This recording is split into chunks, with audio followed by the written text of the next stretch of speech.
today let's talk about the root. Because once if we can get the grasp of the roots, understanding of the roots, I think life will become a smooth flow.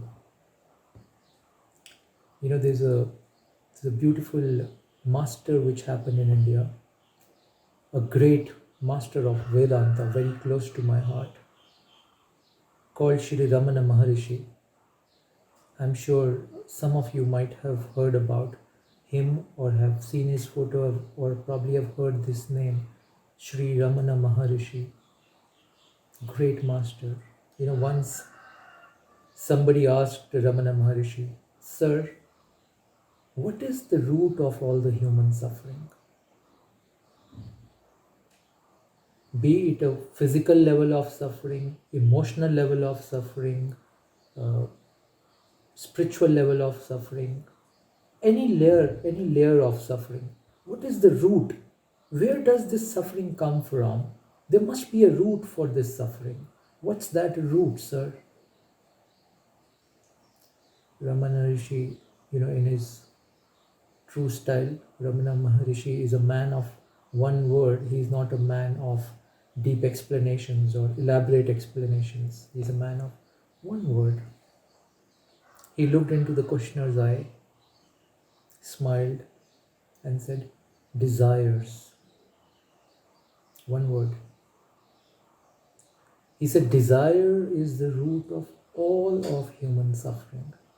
All of human suffering. I take a pause just for a minute. Close your eyes, take a deep breath, and just reflect on this answer, on this statement that desire is the root of all human suffering. Take a pause.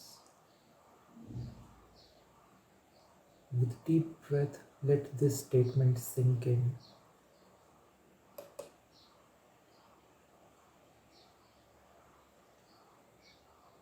Let it sink in deeply today.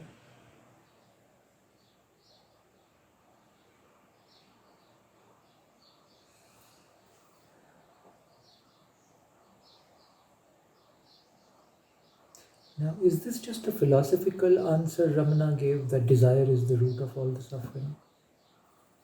Or there is a proof of this statement? Can we prove this? Can we look at our own life examples and prove this?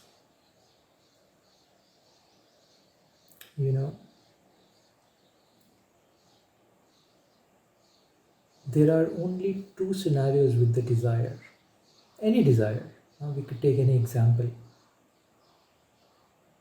But when a desire comes, there are only two possibilities of the desire. Possibility one, the desire will be fulfilled.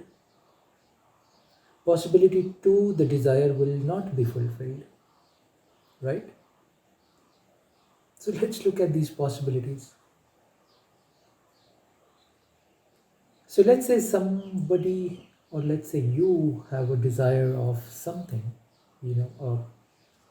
a beautiful pen or something, I don't know. You can make up your own example. Let me not give you an example. So let's say you have a desire for something, an object, a non-living object, or maybe a living being, a partner, a lover, a dog, a cat, whatever. And let's say that this desire gets fulfilled. You're able to get what you deeply really wanted, what you really desired for. What happens when this desire gets fulfilled? Have you ever observed that? Have you ever looked at the consequence of that? It's very interesting, When a desire gets fulfilled, it gives rise to something. It gives rise to some emotions. So a fulfilled desire Look at it carefully.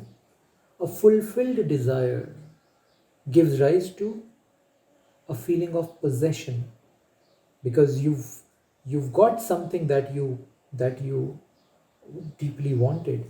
Now you become possessive about it. Now you become attached to it. It gives rise to the sense of attachment. With this, fear takes root in you, because now you're fearful of losing the possession.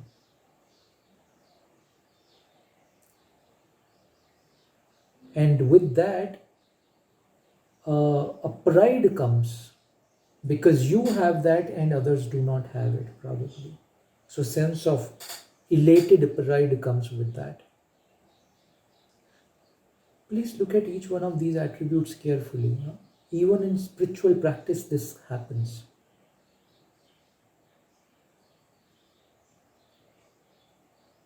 Yeah. So from the grossest example of, let's say, of a new mobile phone, to the subtlest example of experiencing a deep state in your meditation,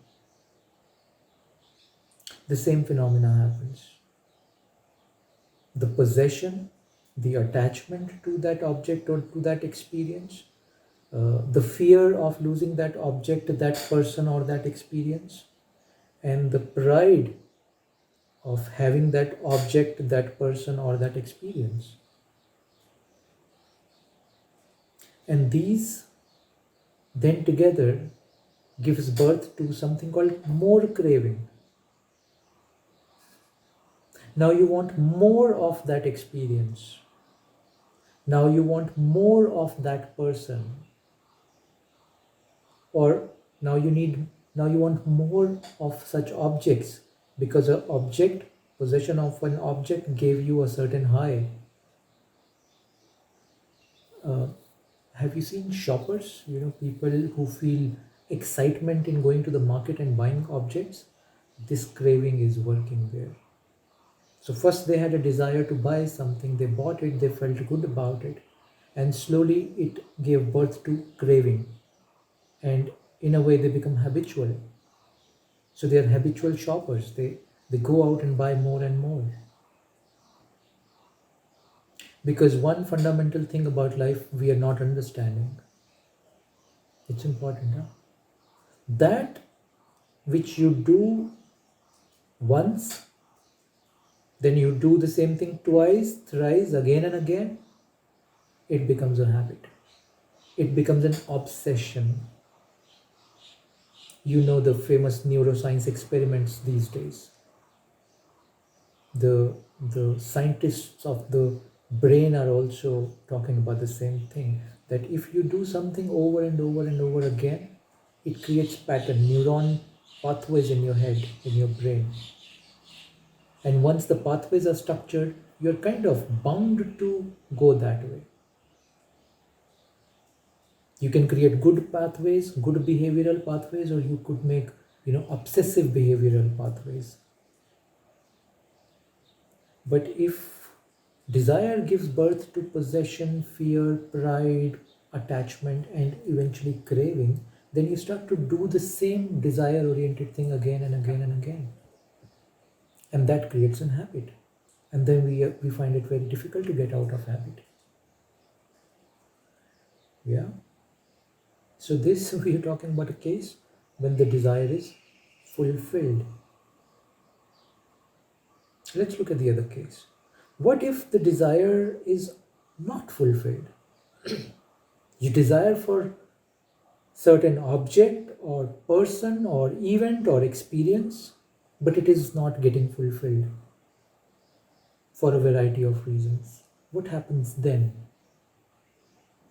When the desire is not getting fulfilled, it gives rise to jealousy. Because you're not able to get that object, that person, that experience, but somebody else is able to get that. So it gives birth to jealousy.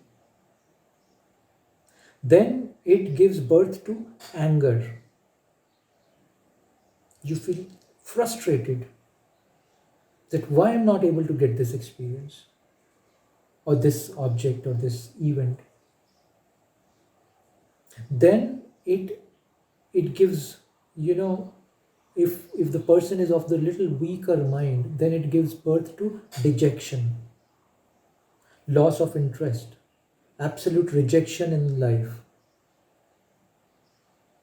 Slowly it takes you into the domain of depression, mental illness. Desire is not getting fulfilled. You are dejected. You are tired of trying again and again to fulfill the desire. It leads you to that. Right? But look at the interesting phenomena. That in both the cases, if the desire is getting fulfilled or if the desire is not getting fulfilled, in both the cases, it is leading you to suffering. Yeah? So this is what Ramana is saying, Ramana Maharishi is saying. That desire is the root of all the human suffering. Even if it gets fulfilled, it gives rise to attachment and possession and pride and fear and all of that. And if it does not get fulfilled, it gives, birth to jealousy, anger, frustration, obsession, dejection, depression and all of that. In both the cases, it leads to suffering. Isn't it amazing? That this small thing is the root of all of human suffering. All of human suffering. This one attribute called desire. This one attribute. Yeah, I've heard a very interesting story about it. Let me share that story with you today. There are these, so what happens, there are these 5 friends walking through the forest in the summer heat. Suddenly they somehow reach near a tree. It's a wish fulfilling tree. Yeah. Maybe it exists, a wish fulfilling tree.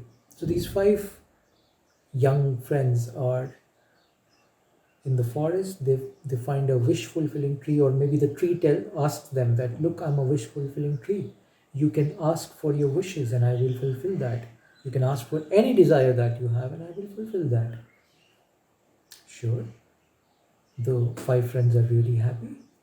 So the first friend, because it's a very hot summer day and he's thirsty, all he can think of is, tons of beer.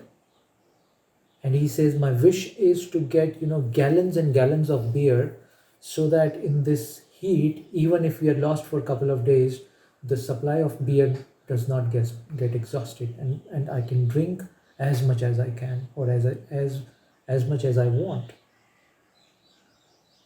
Boom, so be it. Wish granted. Barrels and barrels of freshly brewed beer. And he feels really elated about it. Second friend's turn came. Wish fulfilling tree.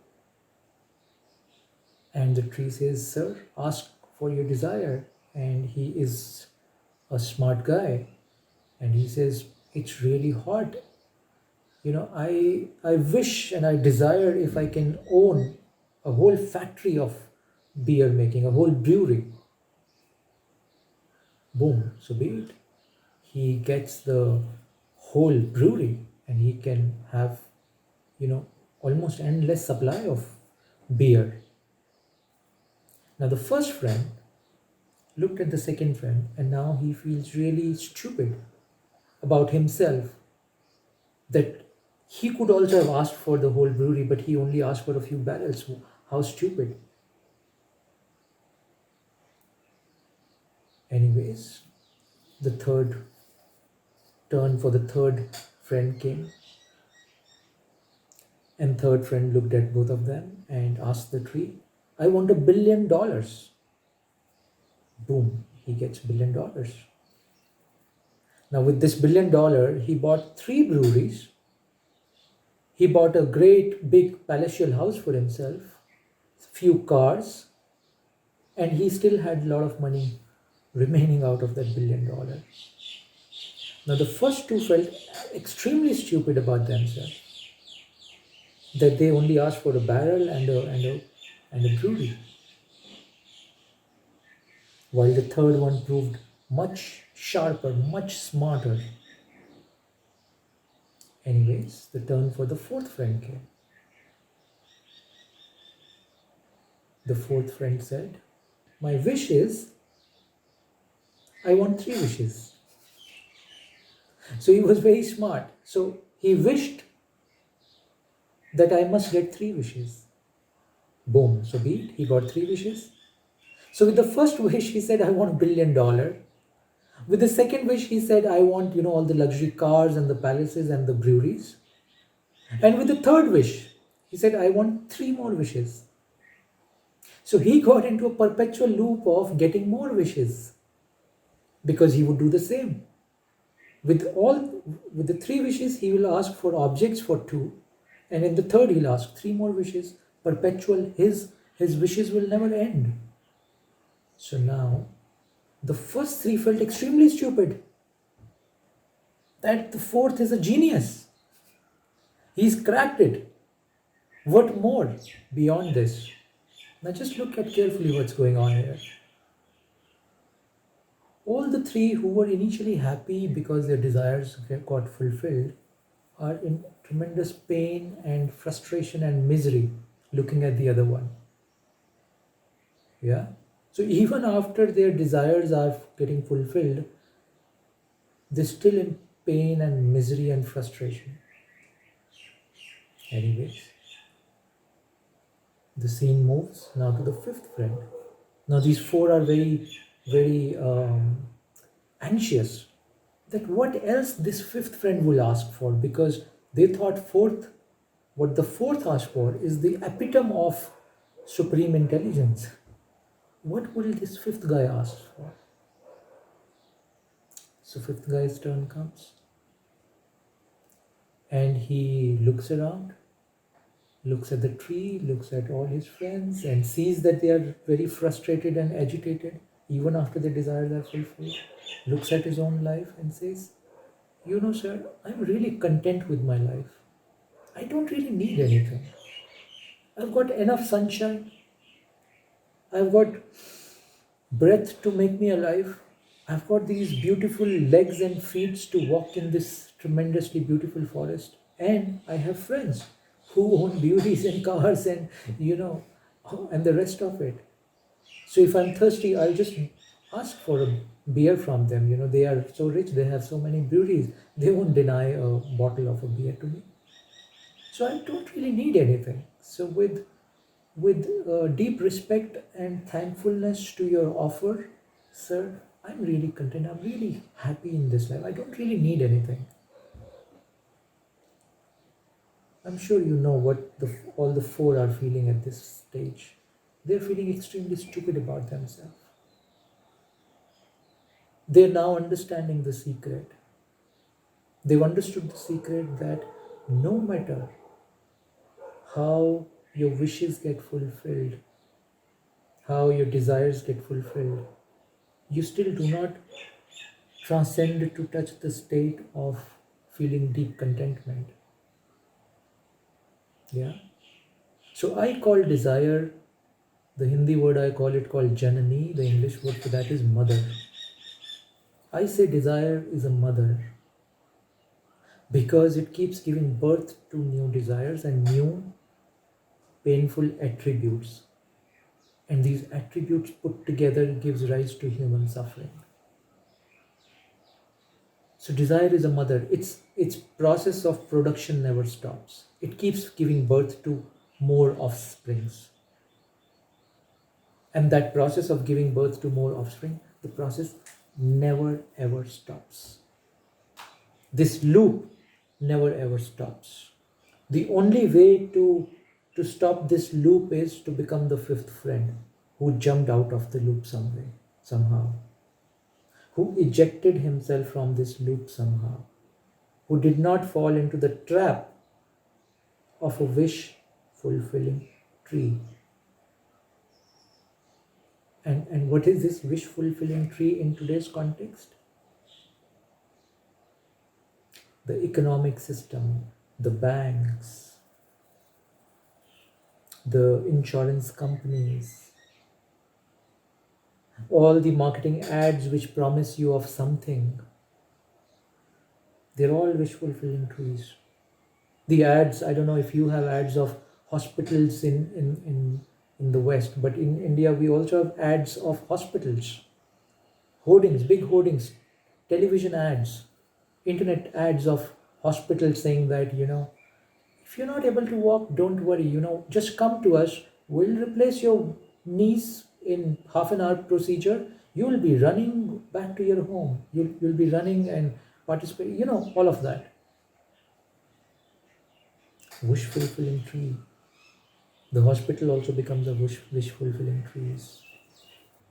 They are everywhere in each field of life, from the grossest material uh, desirous lustfulness to the nirvanic bliss. There's a whole plethora and this range of wish fulfilling trees. And all these wish fulfilling trees, from the matter to the spiritual offerings, are basically playing on one philosophy or one secret. The secret is desire. This desire. But once you get aware of this process, once you start to see the mechanics of it, it's very important to see the mechanics of these things, because once you know the mechanics, that's when you know what's going wrong. That's when you know why you're falling into a trap again and again. That's when you know how to eject out of this trap once and for all. So looking at this mechanics is extremely important. Understanding this mechanics is really important. Yeah.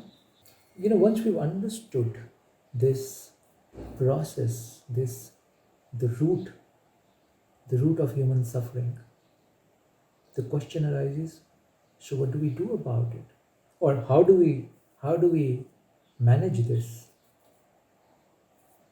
What can be done? So, it's like, for the absolute intelligent ones, nothing needs to be done. Once you've seen this, period, you know the process.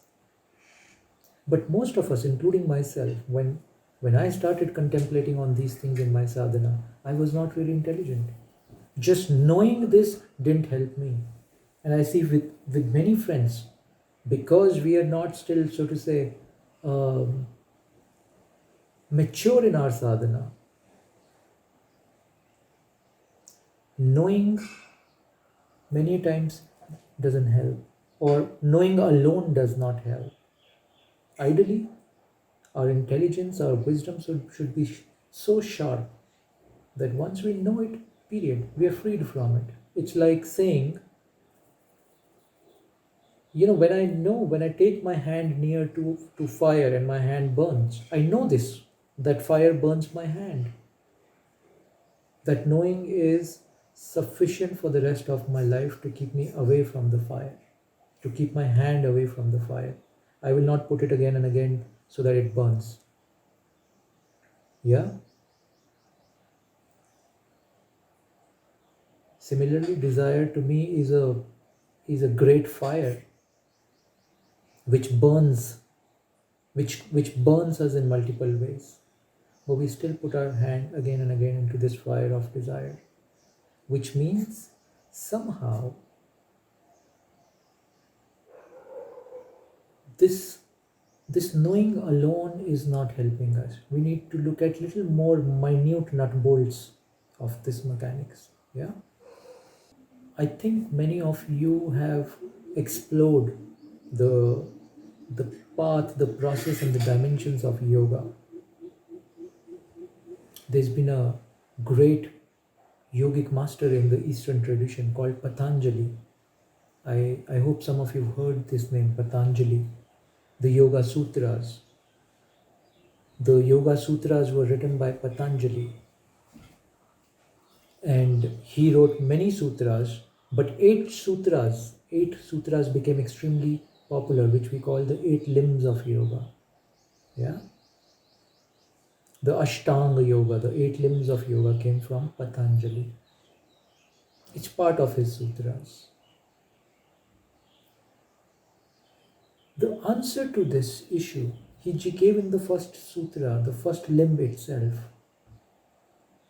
I'm sure you've heard about this, you've studied this limb called the limb of Yam. Yeah? The first limb of yoga called Yam. What does Yam mean? In an extremely simple way, Yam means capacity to restrain. Nut bolts.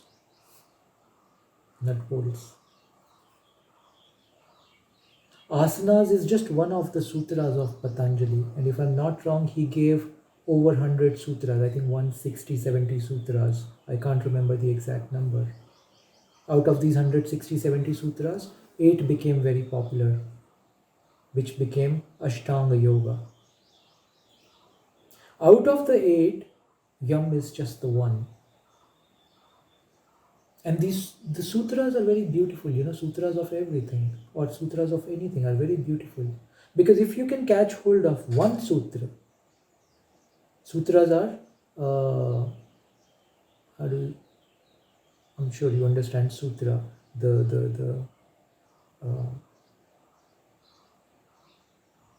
it's like one liner which contains all the secret. So Yama, the first sutra, contains the whole secret of Patanjali's understanding. The capacity to restrain. Asana is just one aspect which most of us do. But with asana, the important thing is the yama. The yama, the capacity to restrain. Because if you look at the connection of desire and capacity to restrain, desire happens because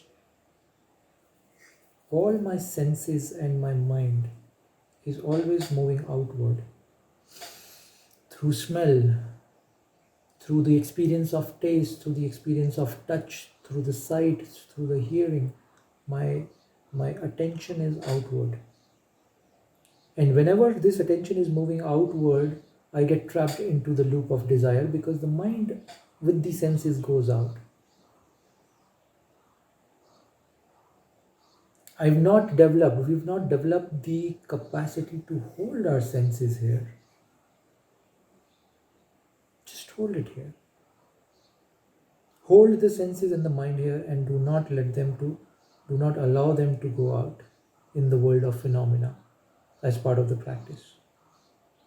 If I am able to generate enough capacity of this holding, slowly the grip of desire, which is today like this, will start to loosen itself. Slowly will start to loosen itself, and the time comes when it becomes so loose it disintegrates. The whole process concept of desires, it just disintegrates itself,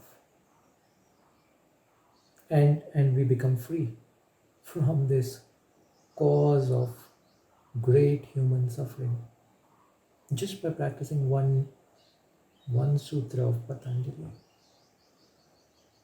So I'm not sure if we are really in our practical lives, if we are implementing this, if we are taking the nectar of this sutra and putting this into our day-to-day practical life. When a momentary desire comes to eat that piece of a dark chocolate or that sweet, and I say, restrain, hold, not right now.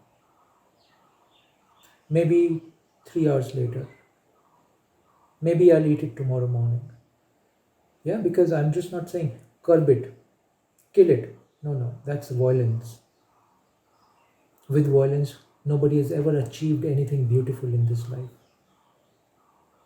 So don't be violent on your own self, and don't be violent on your desires also. Like I said in the first satsang series, maybe this virus is also our friend. Maybe. Maybe it has come to give us some life lessons, a direction, a purpose of life. So let's not become violent with any phenomena. So let's not become violent with this desire also. And let's not beat ourselves up because I have the desire of eating that piece of chocolate or whatever. But let me slowly start to build the practice of yama, the restraint, by bringing some gaps between the when the desire has arisen, and before I fulfill the desire, let me increase the gap a little bit. Usually, let's say in this case of a chocolate, the desire arose, you straight away went for that chocolate and fulfilled the desire. I'm saying it's all right. Let's just increase the gap between the arising of the desire and the fulfillment of the desire. Let's put a little bit of time gap in that. 2 hours, 3 hours, 1 day, whatever that works. By increasing the gaps, I am developing a strength, a resolve within myself. When the desire also starts to know that this guy will not fall for it just like that. He is developing a certain strength of the spine, a certain resolve to hold. Maybe initially the capacity to hold is little less. That's all right. As we go along, we increase this capacity to hold a little bit, this capacity to restrain a little bit. Yeah, at this point, 2 things are important for you to remember, write down if you want, because I see many friends go into a certain loop when we talk about the capacity to restrain. There is a difference between restraint and suppression. I want you to know this. I want you to understand this, that there is a definitive difference between restraint and suppression. So let me first quickly tell you about suppression. The example of the chocolate. So attribute of repression is it's forceful, it's violent, it's commandment based, saying that I will not eat chocolate because chocolates are bad for spiritual sadhana. Some master has given me this commandment. So anything that is based on a commandment, or anything that is based on a force, violence, is called repression. You are repressing it, you are suppressing it. And whatever is suppressed one day comes out with a great force. And that force very few of us have the ability to handle.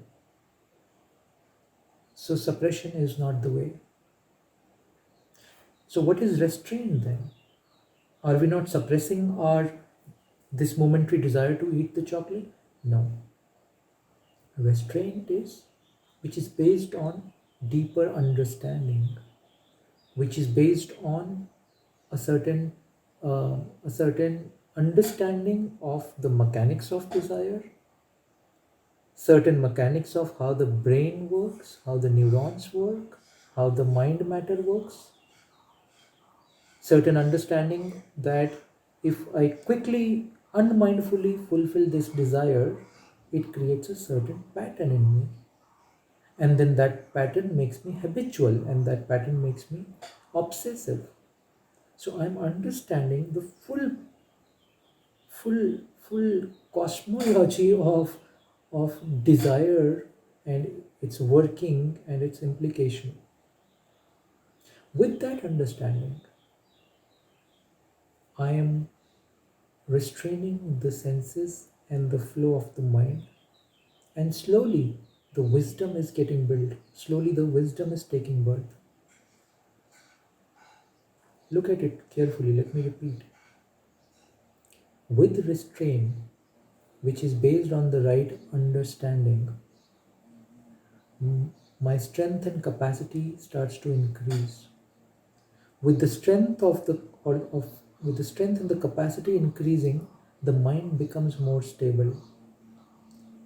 When the mind starts to become more stable with this practice of restraint, a certain wisdom starts to take birth.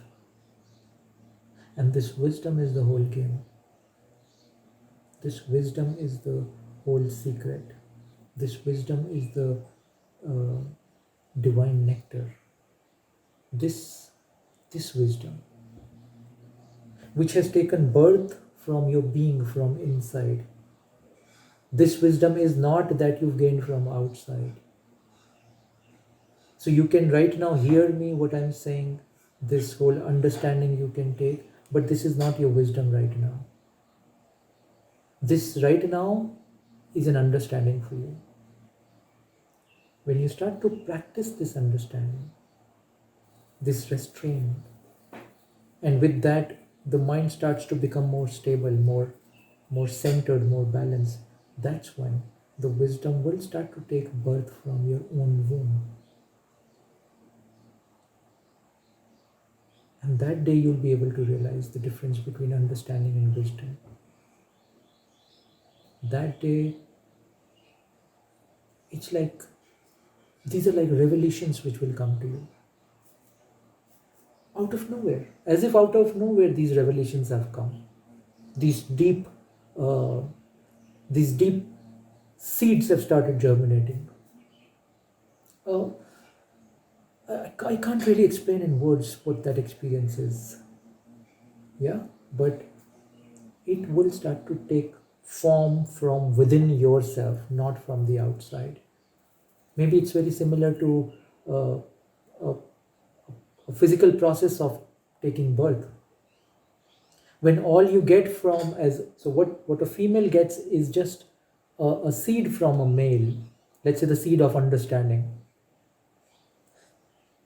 Just one small seed of understanding from a male comes to the female.